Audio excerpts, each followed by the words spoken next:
Capítulo 1. Desejo. O começo de todas as realizações.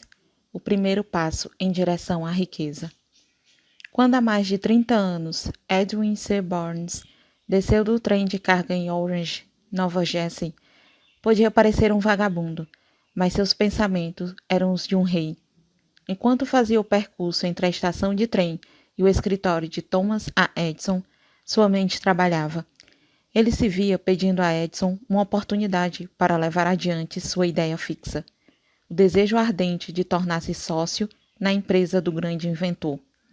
O que Barnes levava consigo não era uma esperança, não era uma simples vontade, era um desejo intenso e pulsante que transcendia qualquer coisa, era definitivo. O desejo que levou Barnes a aproximar-se de Edison já o acompanhava há muito tempo, um desejo dominante. No começo, pode ter sido, e provavelmente foi, somente uma vontade, mas não naquele momento. Durante anos, muitas vezes Edwin C. Burns e Edison ficaram frente a frente no mesmo escritório, onde se encontraram pela primeira vez. A essa altura, porém, o desejo se transformara em realidade. Os dois eram sócios. O maior sonho da vida de Burns acontecera. Muitos o invejaram, creditando suas conquistas a um golpe de sorte. Só viam os dias de triunfo, sem se darem ao trabalho de investigar a causa do sucesso. Burns obteve êxito porque escolheu uma meta definida e nela concentrou toda a energia, todo o poder, todo o esforço. Ele não se tornou sócio de Edison no dia em que chegou. Contentou-se em começar pelas tarefas menos interessantes, até que se apresentasse uma oportunidade para avançar, um passo que fosse, em direção à sua almejada meta. 5 anos se passaram antes que a oportunidade aparecesse. Durante todo esse tempo, não lhe deram um só fiapo de esperança. Não lhe fizeram qualquer promessa de que seu desejo seria atendido. Para todos, exceto para si mesmo, ele parecia ser apenas um dente nas engrenagens da empresa de Edison. Em sua mente, porém, ele era o sócio de Edison o tempo todo, desde o dia em que começara a trabalhar. Essa é uma demonstração notável do poder de um desejo definido. Burns conquistou sua meta porque, acima de qualquer outra coisa, queria ser sócio de Edison. Ele criou um plano para atingir esse propósito e afastou quaisquer possibilidades de bater em retirada. Ele se concentrou em seu desejo até que se tornasse uma ideia fixa e, finalmente, um fato. Quando foi para Orange, ele não disse: "Vou tentar convencer Edison a me dar um trabalho qualquer." Ele disse: "Vou ver Edison e mostrar que vim para ser seu sócio." Ele não disse: "Vou trabalhar lá por alguns meses e, se não for promovido, desisto e procuro outro emprego." Ele disse: "Vou começar em qualquer função, fazendo tudo o que o Edison mandar, mas em breve serei seu sócio." Ele não disse: "Vou ficar atento a outras oportunidades para o caso de não conseguir o que quero nas organizações de Edison." Ele disse: "Só existe uma coisa no mundo que estou determinada a conseguir, que é ser sócio de Thomas A. Edison em sua empresa. Vou afastar qualquer possibilidade de bater em retirada e apostar todo o meu futuro na minha capacidade de conseguir o que desejo." Ele não deixou qualquer possibilidade de desistência. Era vencer ou morrer. Essa é a história de sucesso de Burns. Há muito tempo, um grande guerreiro se viu diante de uma circunstância em que era necessário tomar uma decisão que garantisse a vitória no campo de batalha. Devia lançar seu exército contra um poderoso adversário que contava com tropas muito mais numerosas.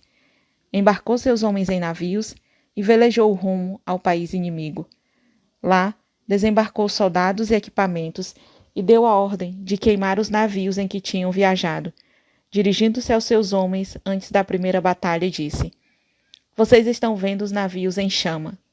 Isso significa que só sairemos vivos daqui se vencermos. Agora não temos escolha. É vencer ou morrer." Eles venceram.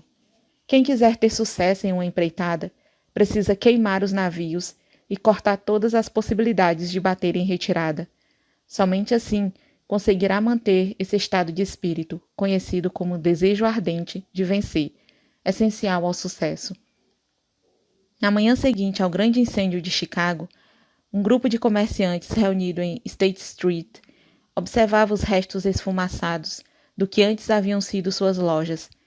Precisavam decidir se tentariam reconstruir os prédios ou se deixariam a cidade, recomeçando em outra região mais promissora. Chegaram à decisão. Todos deixariam Chicago, exceto um. O comerciante que decidiu ficar e reconstruir a sua loja apontou para o que restara dela e disse: Senhores, neste mesmo lugar vou construir a maior loja do mundo. Não importa quantas vezes ela pegue fogo.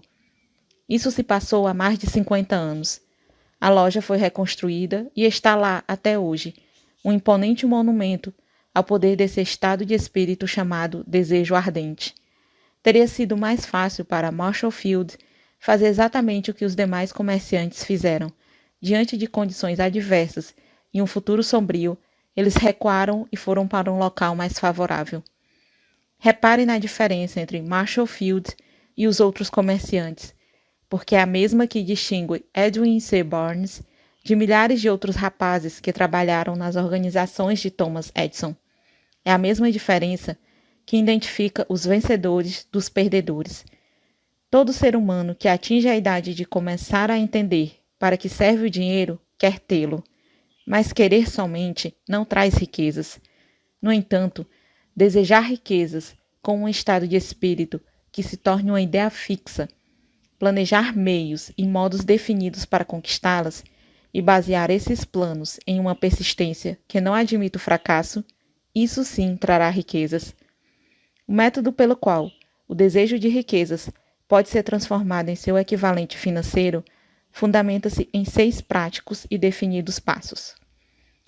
Primeiro, fixe em sua mente a quantia exata que você deseja. Não basta dizer apenas, eu quero muito dinheiro. Determine qual o montante. Existe uma razão psicológica para essa determinação, que será descrita em um dos próximos capítulos. Segundo, declare exatamente o que pretende dar em troca do dinheiro que receber. Nada vem de graça. Terceiro, estabeleça uma data definida na qual pretende possuir a importância desejada. Quarto, elabore um plano detalhado para a realização de seu desejo e comece imediatamente, quer se considere ou não em condições de colocá-lo em ação. Quinto, redija um documento declarando precisa e claramente a quantia que quer conseguir, determinando o prazo limite, especificando o que pretende dar em troca e descrevendo em detalhes o plano a ser posto em prática para juntar o dinheiro. Sexto, leia a declaração escrita em voz alta, 2 vezes por dia, uma antes de deitar-se à noite, a outra assim que se levantar pela manhã. Enquanto lê, acredite que já tem o dinheiro em seu poder. Veja e sinta a cena. É fundamental seguir as instruções descritas nessas 6 etapas. É especialmente importante observar e seguir as instruções da 6ª etapa. Você talvez ache impossível ver-se na posse do dinheiro antes de tê-lo realmente. É aí que entra o desejo ardente. Se você desejar dinheiro tão intensamente a ponto de o desejo virar ideia fixa, não terá dificuldade em convencer-se de que irá consegui-lo. O objetivo é querer dinheiro com tal determinação que você se convença de que vai tê-lo. Somente aqueles que se tornam conscientes do dinheiro chegam a acumular grandes fortunas. A consciência do dinheiro significa que a mente foi tão completamente tomada pelo desejo de riqueza que a pessoa consegue ver-se rica.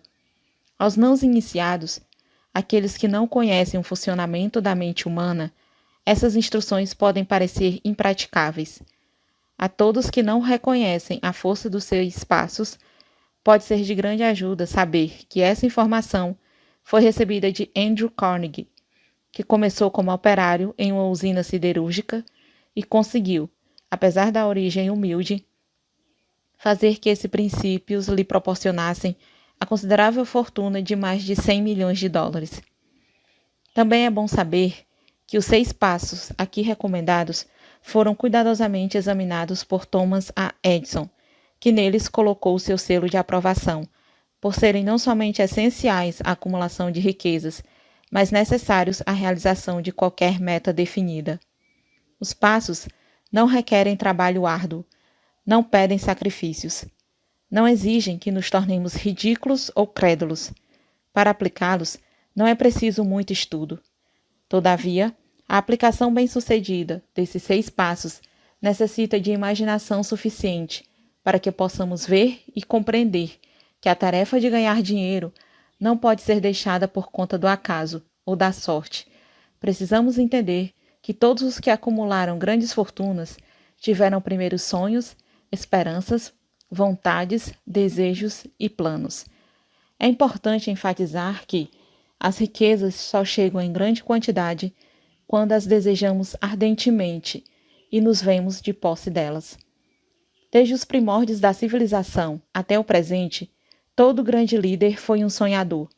O cristianismo é a maior força em potencial no mundo de hoje, porque seu fundador foi um imenso sonhador, com visão e imaginação suficientes para enxergar realidades em suas formas mental e espiritual, antes que se materializassem. Quem não vê grandes riquezas na imaginação, jamais as verá no extrato bancário. Nunca houve, na história da humanidade, melhores oportunidades para sonhadores capazes de agir do que as que existem agora. Os anos de colapso econômico nivelaram substancialmente todas as pessoas. Uma nova corrida está para começar. As apostas representam enormes fortunas que serão construídas nos próximos anos. As regras do jogo mudaram, porque agora vivemos em um mundo diferente, que favorece visivelmente as massas. Aqueles que tiverem pouquíssima ou nenhuma oportunidade de crescer sob as condições existentes nos anos difíceis, quando o medo paralisou o crescimento e o desenvolvimento. Nós que estamos nessa corrida pela riqueza, precisamos saber que o mundo diferente no qual vivemos pede novas ideias, novas maneiras de atuar, novos líderes, novas invenções, novos métodos de ensino, novas estratégias de marketing, nova literatura, novos programas de rádio, novas soluções para o cinema. Por trás dessa demanda por coisas novas e melhores, há um elemento indispensável ao sucesso: a determinação de propósitos, a certeza de que se quer e um desejo ardente de realização. Crises econômicas marcam a morte de uma era e o nascimento de outra. Esse mundo transformador requer sonhadores atuantes, capazes de transformar sonhos em ação. Os sonhadores atuantes sempre foram e serão os criadores da civilização. Nós, que desejamos acumular bens, não podemos esquecer que os verdadeiros líderes do mundo foram indivíduos que buscaram e puseram em prática o intangível, forças invisíveis de oportunidades futuras, convertendo essas forças ou impulsos de pensamento em arranha-céus, cidades, fábricas, aviões, automóveis e toda a sorte de facilidades que tornam a vida mais confortável. Tolerância e receptividade são necessidades práticas para o sonhador de hoje. Aqueles que têm medo de novas ideias estão condenados ao fracasso antes mesmo de começar.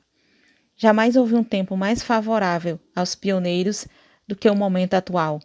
É verdade que não há nenhum oeste selvagem e fora da lei a ser conquistado, como no tempo das diligências, mas existe um vasto mundo empresarial, financeiro e industrial a ser remodelado e redirecionado segundo novas e melhores orientações.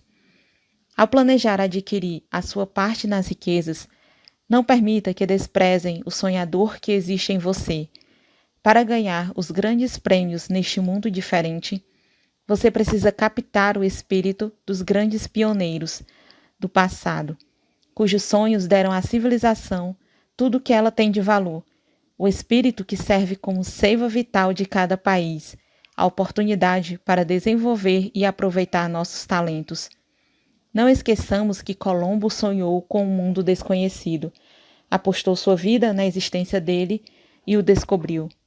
Copérnico, o grande astrônomo, sonhou com a multiplicidade de mundos e revelou-os. Ninguém o acusou de visionário, depois que provou estar certo. Ao contrário, o mundo reverencia em seu túmulo o que prova, mais uma vez, que o sucesso não precisa de desculpas e o fracasso não permite desculpas. Se o que quer fazer é certo e você acredita nisso, vá em frente. Priorize o seu sonho e, caso sofra uma derrota temporária, não se importe com o que os outros disserem, porque eles talvez não saibam que todo fracasso traz consigo a semente de um sucesso equivalente. Henry Ford, pobre e de pouca instrução, sonhou com uma carruagem sem cavalos. Foi trabalhar com as ferramentas que tinha, sem esperar que a oportunidade o favorecesse. E hoje, as provas de seu sonho circulam por toda a terra. Ele fez girarem mais rodas do que qualquer outro homem, porque não teve medo de sustentar seus sonhos.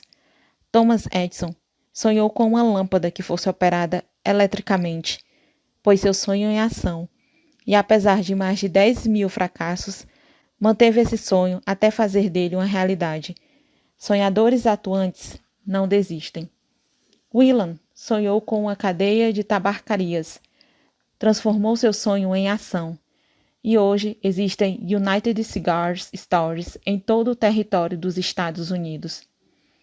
Lincoln sonhou com a libertação dos escravos negros, agiu e ainda viveu para ver a união entre o Norte e o Sul. Os irmãos Wright sonharam com a máquina voadora. Hoje vemos nos 4 cantos do mundo a força de seu sonho. Marconi sonhou com um sistema para utilizar as forças intangíveis do éter. A prova de que não foi em vão está em cada transmissão radiofotônica no mundo. Ademais, o sonho de Marconi colocou lado a lado a mais humilde cabana e a mais suntuosa mansão. Tornou vizinhos todos os povos, de todas as nações da terra. Agora, os governantes podem falar tudo o povo, ao mesmo tempo, a qualquer momento. No entanto, saiba que amigos de Marconi levaram-no à força para ser examinado no hospital para doentes mentais, quando ele anunciou haver descoberto um princípio que permitia enviar mensagens através do ar, sem necessidade de fios ou outro meio físico direto de comunicação. Os sonhadores de hoje recebem melhor tratamento. O mundo se acostumou a descobertas, e mais, tem-se a recompensar o sonhador que traz ao mundo uma nova ideia. Toda grande realização foi primeiramente e por algum tempo apenas um sonho. A árvore dorme dentro do fruto, o pássaro espera no ovo, e na mais alta visão da alma um anjo fica de guarda. O sonho é a semente da realidade. Sonhadores do mundo, animem-se, apareçam e mexam-se. A sua estrela está subindo. As crises econômicas ensinam humildes, tolerância e compreensão, e trazem a oportunidade que todos esperam. O mundo está cheio de oportunidades que os sonhadores do passado jamais conheceram. Um desejo ardente de ser e de se fazer deve ser o ponto de onde partem os sonhadores. O sonho não nasce da indiferença, da preguiça, nem da falta de ambição. Os sonhadores deixaram de ser alvos de chacota ou desprezo. Se não acredita, vá ao Tennessee, nos Estados Unidos, e veja o que um presidente sonhador fez para controlar e aproveitar a força da água. Anos antes, tal sonho seria considerado loucura.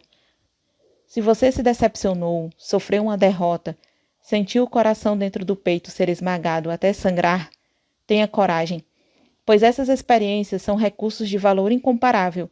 Elas fortalecem o espírito. Lembre-se também de que todos os que obtiveram êxito na vida começaram de baixo e ultrapassaram enormes dificuldades até chegar lá. Usualmente, na vida dos bem-sucedidos, a virada ocorreu em um momento de crise, durante o qual foram apresentados o seu outro eu.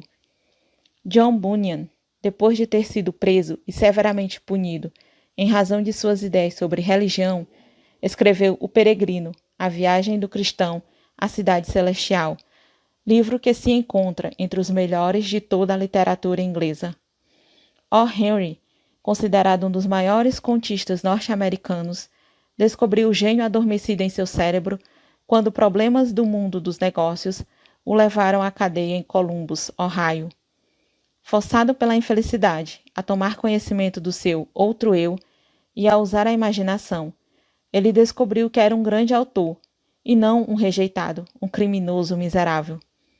Os caminhos da vida são estranhos e tortuosos, e mais estranho ainda são os rumos da inteligência infinita, que força o indivíduo algumas vezes a passar por todo tipo de castigo até descobrir no próprio cérebro a capacidade de criar ideias úteis por meio da imaginação.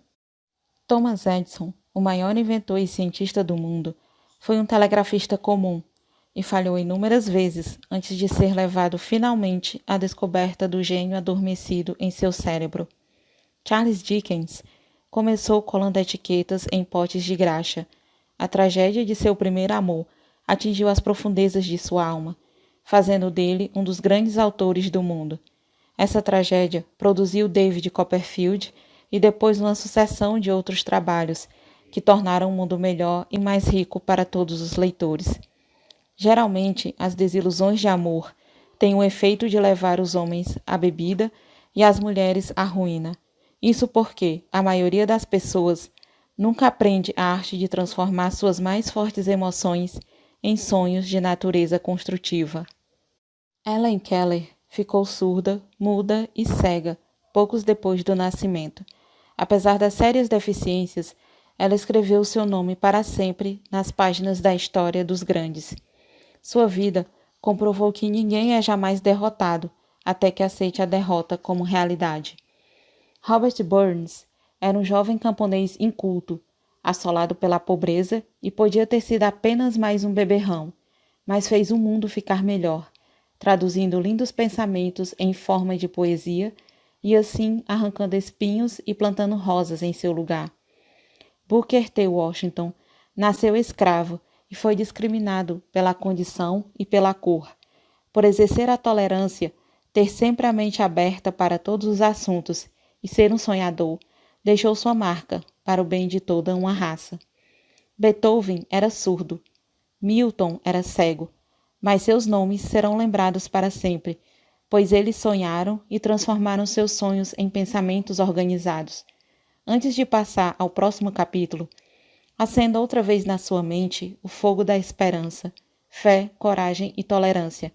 Com esses sentimentos e conhecimento suficiente dos princípios descritos, tudo mais que precisar virá a você, quando chegar o momento, se você estiver pronto. Deixemos Ralph Waldo Emerson, escritor e filósofo norte-americano, expor seu pensamento nestas palavras. Cada provérbio, cada livro, cada máxima que sirva de auxílio e conforto, certamente lhe chegará através de caminhos diretos ou tortuosos, e todo amigo de alma grandiosa e gentil o prenderá em seu abraço. Há uma diferença entre desejar algo e estar pronto para recebê-lo. Ninguém recebe se não acredita. Precisa haver em um estado de crença, e não de simples esperança ou vontade. Deixar a mente aberta é essencial para crer. Mentes fechadas não inspiram fé nem coragem. Lembre-se de que é necessário o mesmo empenho tanto para pensar grande, pedir abundância e prosperidade, como para aceitar a miséria e a pobreza. Um grande poeta declarou essa verdade universal com muita propriedade nestes versos.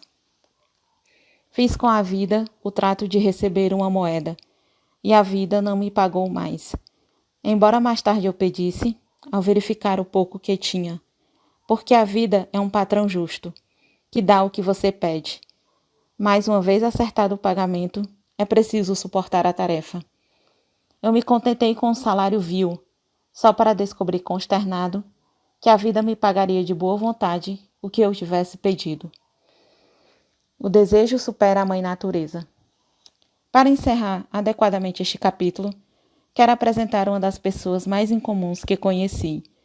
Eu vi pela primeira vez há 24 anos, poucos minutos após seu nascimento. Ele veio ao mundo sem qualquer vestígio físico de orelhas, e o médico admitiu, quando pressionado, a opinar que a criança provavelmente jamais conseguiria ouvir nem falar. Desafiei a opinião do médico. Tinha o direito de fazê-lo, pois era o pai do bebê.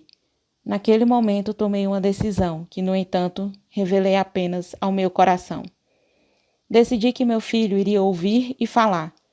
A natureza podia mandar-me uma criança sem orelhas, mas não podia obrigar-me a aceitar a realidade daquela situação. Em minha mente, sabia que meu filho iria ouvir e falar. Como? Tinha a certeza de haver um caminho, que de um jeito ou de outro eu encontraria. Pensei nas palavras do imortal Emerson. O curso de todas as coisas nos ensina a fé. Só precisamos aprender. Existe um guia para cada um de nós, e ouvindo humildemente, reconheceremos a palavra certa. A palavra certa, desejo. Mais do que qualquer outra coisa, eu desejava que meu filho não fosse um surdo-mudo, e nunca abri mão desse desejo, nem por um segundo. Muitos anos antes, eu havia escrito: as únicas limitações são aquelas que estabelecemos em nossa mente. Pela primeira vez, me perguntava se aquela seria uma afirmação verdadeira. Deitado na cama diante de mim, estava um recém-nascido sem os recursos naturais necessários à audição. Ainda que pudesse ouvir e falar, algo lhe faltaria para sempre. Certamente não se tratava de uma limitação que ele tivesse imposto a si próprio. O que eu poderia fazer a respeito? De alguma forma, encontraria um jeito de transplantar para a mente daquela criança o meu desejo ardente, de tal modo que o som chegaria a seu cérebro sem a ajuda de ouvidos. Tão logo a criança fosse crescido bastante para cooperar, eu encheria sua mente com o desejo ardente de ouvir, para que a natureza, por seus próprios métodos, transformasse isso em realidade física. Guardei os pensamentos para mim, sem fazer comentários. Todos os dias renovava minha promessa. Meu filho não seria surdo-mudo. À medida que o menino crescia e começava a notar as coisas ao seu redor, tivemos a impressão de que conseguia ouvir minimamente. Quando atingiu a idade em que as crianças usualmente começam a falar, ele não o fez, mas suas atitudes demonstravam que estávamos certos. Ele percebia alguns sons. Era tudo o que eu precisava saber. Estava convicto de que, se podia ouvir, embora pouco, meu filho conseguiria desenvolver a audição. Então, algo aconteceu que me encheu de esperanças, vindo de um lugar inteiramente inesperado. Compramos um toca-discos. Quando ouviu música pela primeira vez, o menino entrou em êxtase e logo se apropriou do aparelho. Em pouco tempo, havia desenvolvido uma preferência por algumas músicas, entre elas It's a Long Way to Tapperry. Certa vez fez tocar o disco por quase 2 horas, em que ficou de pé diante do aparelho, com os dentes cravados na beira da caixa de som. Só alguns anos mais tarde, compreendemos o significado desse hábito desenvolvido por ele, porque na época ainda não tínhamos ouvido falar do princípio da condução óssea do som. Pouco tempo depois do meu filho ter se apropriado do toca-discos, descobri que ele me ouvia com razoável clareza quando eu falava com os meus lábios tocando o seu osso mastoide, ou na direção da base de seu cérebro. Essas descobertas me deram os meios necessários para que eu começasse a realizar o desejo ardente de ajudar meu filho a desenvolver a audição e a fala. Nessa época, ele arriscava falar certas palavras. A perspectiva estava longe de ser animadora, mas o desejo apoiado pela fé não conhece a palavra impossível. Certo de que ele podia ouvir com clareza o som da minha voz, comecei imediatamente a transferir para sua mente o desejo de ouvir e falar. Logo, descobri que o menino gostava que eu lhe contasse histórias na hora de dormir. Assim, pus mãos à obra, criando histórias destinadas a desenvolver nele a autoconfiança, a imaginação e o intenso desejo de ouvir e ser normal. Havia especialmente uma história que eu enfatizava, dando-lhe novas e dramáticas cores a cada vez que a contava. Com isso, tentava plantar na mente da criança o pensamento de que sua deficiência não era uma desvantagem, mas um recurso de grande valor. Apesar de todas as filosofias que eu havia estudado indicarem claramente que cada adversidade traz consigo a semente de uma vantagem equivalente, preciso confessar que não fazia a menor ideia de como tal deficiência poderia tornar-se um fator positivo. No entanto, continuei minha prática de integrar essa filosofia às histórias da hora de dormir.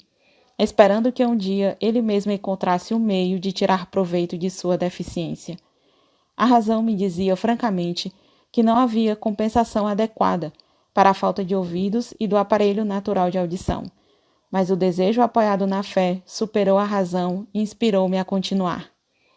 Analisando a experiência, posso ver agora que a fé depositada em mim pelo meu filho teve muito a ver com o impressionante resultado. Ele jamais questionou o que eu lhe dizia. Eu o convenci de que possuía uma nítida vantagem sobre os irmãos mais velhos. Vantagem esta que se manifestaria de diversas maneiras. Os professores, por exemplo, observando que ele não tinha orelhas, lhe dariam especial atenção e o tratariam com extraordinária gentileza. E foi o que aconteceu. A mãe dele tratou disso visitando os professores e solicitando mais cuidado com aquele aluno. Também o convenci de que, quando tivesse idade para vender jornais, ele teria uma grande vantagem sobre o irmão, então vendedor de jornais, já que as pessoas lhe pagariam mais ao ver que a falta de orelhas não o impedia de ser um garoto inteligente e esforçado. Notamos que, gradualmente, a audição do menino melhorava. Além do mais, a deficiência não fizera dele um tímido. Mais ou menos aos 7 anos, ele nos deu a primeira prova de que a estratégia de trabalhar sua mente começava a dar frutos. Insistia em vender jornais, mas a mãe não concordava. Achava perigoso deixá-lo sair à rua sozinho. Ele então decidiu resolver a questão. Uma tarde em que ficou em casa com os empregados, pulou a janela da cozinha, alcançando o quintal, e foi à luta. Pediu 6 centavos emprestado ao sapateiro da vizinhança. Comprou jornal, vendeu-os, reinvestiu o dinheiro e durante a tarde inteira repetiu a operação. Após fazer as contas e pagar ao banqueiro, o dinheiro que havia tomado emprestado teve um lucro líquido de 42 centavos. Quando chegamos em casa naquela noite, nós o encontramos dormindo em sua cama, com o dinheiro bem apertado na mão. Então, a mãe abriu-lhe a mão, pegou as moedas e chorou. Chorar pela primeira vitória do filho parecia tão inadequado. Minha reação foi inversa. Ri alegremente, porque soube que o esforço para plantar na sua mente daquele menino uma atitude de autoconfiança fora bem-sucedida. Sua mãe viu um pequeno menino surdo que, em seu primeiro empreendimento, tinha ido para as ruas sozinho e arriscado a vida para ganhar dinheiro. Eu vi um pequeno negociante corajoso, empreendedor, ambicioso e autoconfiante, cuja fé em si mesmo havia subido 100%, já que entrara no mundo dos negócios por conta própria e vencera. O resultado me agradou, porque percebi nele aptidões que o acompanhariam pela vida afora. O futuro confirmaria isso. Quando seu irmão mais velho queria alguma coisa, deitava-se no chão, esperneava, chorava, e conseguia. Quando o pequeno menino surdo queria alguma coisa, planejava um meio para ganhar dinheiro e comprava o objeto desejado com recursos próprios. E ele ainda faz isso. Na verdade, meu filho me ensinou que deficiências podem ser aceitas como obstáculos e usadas como desculpas, ou consideradas degraus a serem galgados rumo a uma meta estabelecida. O menininho surdo cursou o ensino fundamental, o médio e a faculdade sem ouvir os professores, a menos que falassem perto dele e bem alto. Nunca frequentou escolas especiais. Não permitimos que ele aprendesse a linguagem dos sinais. Estávamos determinados a fazê-lo levar uma vida normal, com outras crianças, e mantivemos essa decisão, embora nos tenha custado acalorados debates com a diretoria das escolas. Quando cursava o ensino médio, tentou usar um aparelho elétrico para surdez. Não deu certo, pois meu filho havia nascido sem qualquer vestígio de sistema auditivo natural. Tal condição foi descoberta pelo Dr. J. Gordon Wilson, de Chicago, durante uma cirurgia na cabeça a que o menino se submeteu aos 6 anos. Na última semana de aulas na faculdade, 16 anos depois da operação, aconteceu um fato que marcou definitivamente sua vida. Pelo que parecia por acaso, ele recebeu outro aparelho elétrico para surdez, ainda em teste. Tendo em vista o desapontamento anterior, hesitou em aceitar. Finalmente, sem muito interesse, pegou o aparelho, colocou-o no ouvido, ligou a bateria e pronto. Como num passe de mágica, seu constante desejo de ouvir normalmente tornou-se realidade. Pela primeira vez na vida, ele ouvia praticamente tão bem quanto qualquer um. Deus opera misericordiosamente suas maravilhas. Deslumbrado pelo mundo diferente que o novo aparelho lhe apresentou, ele correu ao telefone, ligou para a mãe e ouviu perfeitamente a voz dela. No dia seguinte, ouvia claramente as vozes dos professores pela primeira vez na vida, sem que precisassem gritar ou chegar perto. Ouviu o rádio, ouviu o cinema falado. Afinal, podia conversar livremente com outras pessoas, sem que tivesse necessidade de falar alto. Tinha entrado em um mundo diferente. Com nosso desejo persistente, havíamos nos recusado a aceitar o engano da natureza e a induzimos a corrigir-se, por intermédio dos meios práticos disponíveis. O desejo tinha começado a pagar dividendos, mas a vitória não estava completa. O rapaz ainda teria que encontrar um meio prático e definido para converter sua deficiência em uma vantagem equivalente. Talvez sem entender plenamente o significado do que havia conseguido, mas entusiasmado com a descoberta do novo mundo dos sons, ele escreveu uma carta para o fabricante do aparelho, descrevendo em detalhes sua experiência. Alguma coisa na carta, algo que talvez não tivesse escrito nas linhas, mas entre elas, fez que a companhia o convidasse a ir a Nova York.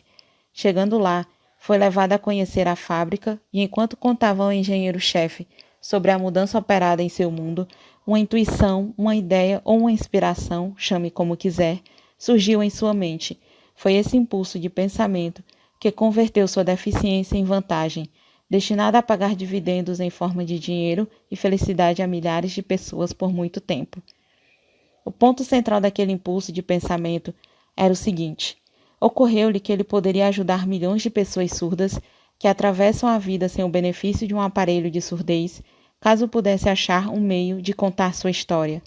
Naquele exato momento, decidiu devotar o resto de sua vida a ajudar deficientes auditivos.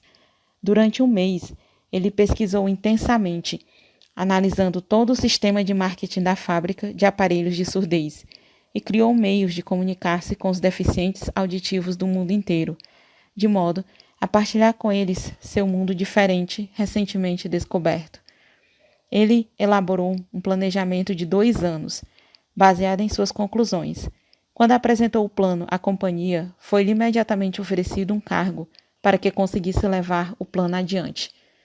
Ao começar o trabalho, nem sonhava estar destinado a levar esperança e alívio a milhares de deficientes auditivos, que sem sua ajuda estariam condenados para sempre ao silêncio. Pouco depois de tornar-se sócio do fabricante de aparelhos, ele me convidou a assistir a uma aula oferecida pela empresa, para ensinar deficientes auditivos a ouvir e a falar. Apesar de desconhecer o método, fui à aula.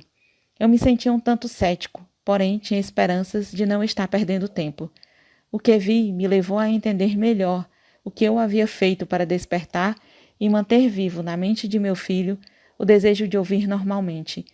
Vi deficientes aprendendo a ouvir e a falar por meio do mesmo princípio que eu usara, mais de 20 anos antes, para livrar meu filho do silêncio.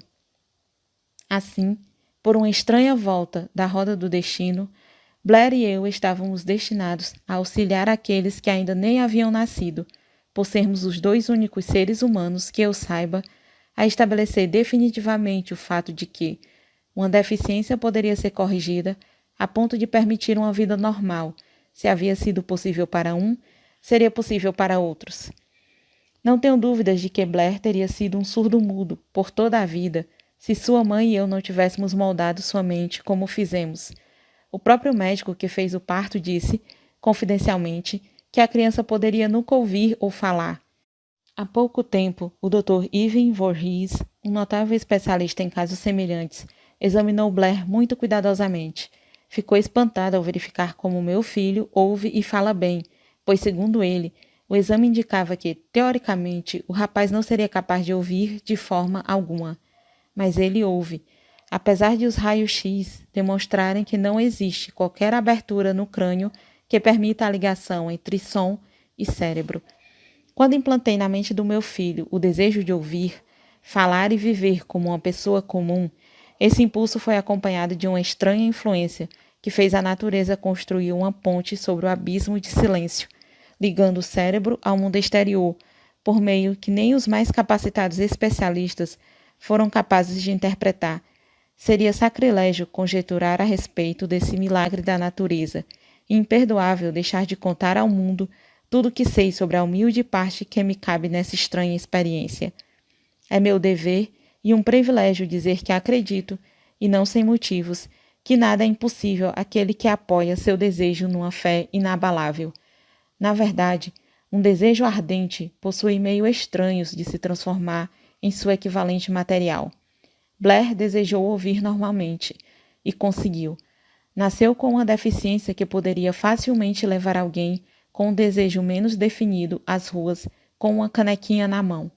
No entanto, o que seria uma desvantagem serviu de meio para a prestação de um serviço a milhares de deficientes auditivos, além de garantir-lhe um emprego útil e uma remuneração adequada para o resto da vida. As mentirinhas brancas que coloquei em sua mente quando ele era criança, levando-o a acreditar que sua deficiência se tornaria uma vantagem, foram justificadas.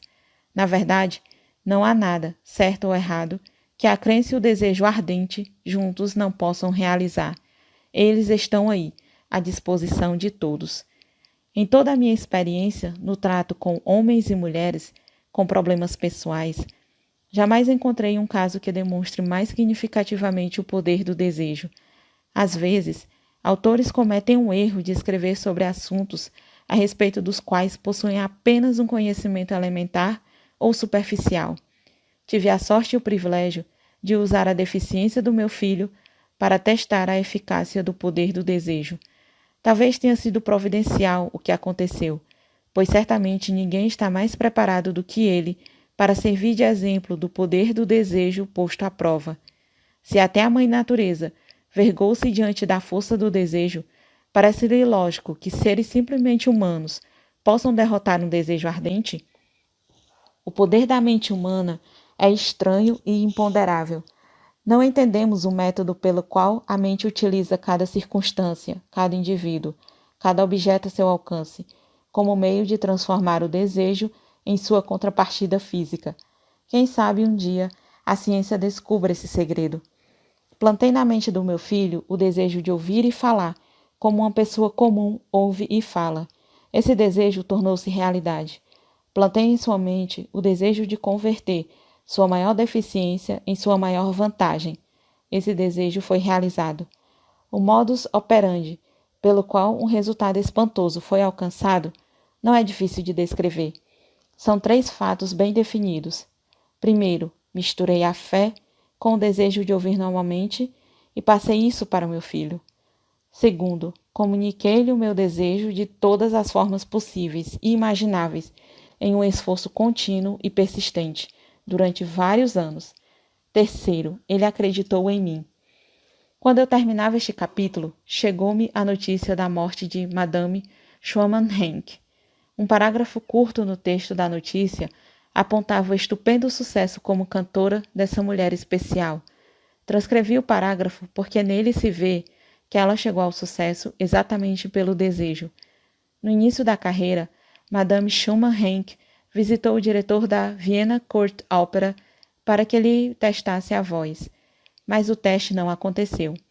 Depois de um rápido olhar na jovem sem graça e pobremente vestida, o diretor exclamou de modo nada gentil: "Com essa cara e sem nenhuma personalidade, como pode esperar ser bem-sucedida em ópera? Minha jovem, desista da ideia. Compre uma máquina de costura e vá trabalhar. Você nunca será uma cantora." Nunca é tempo demais. O diretor da Vienna Court Opera entendia muito da técnica do canto, mas sabia pouco sobre o poder do desejo quando ele se torna ideia fixa. Se soubesse mais sobre esse poder, não teria cometido o engano de condenar um gênio sem dar-lhe uma oportunidade. Há alguns anos, um dos meus sócios ficou doente. Como piorava a cada dia, foi encaminhado a um hospital para ser operado. Quando ia ser levado para a sala de cirurgia, olhei-o e pensei: como alguém tão magro e abatido como ele conseguirá enfrentar o sucesso uma operação tão séria? O cirurgião avisou que havia pouca chance, ou quase nenhuma, de vê-lo novamente com vida. Mas essa era a opinião do médico, não a do paciente. Antes de entrar na sala, ele murmurou baixinho: Não se preocupe, chefe. Eu estarei fora daqui em poucos dias. A enfermeira olhou para mim com pena, mas o paciente realmente saiu são e salvo, depois de tudo que passou. O médico disse. Ele foi salvo pelo desejo de viver. Nunca teria sobrevivido se tivesse acreditado na possibilidade da morte.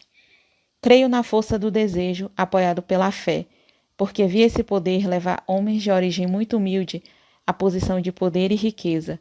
Eu vi livrar a vítima das garras da morte.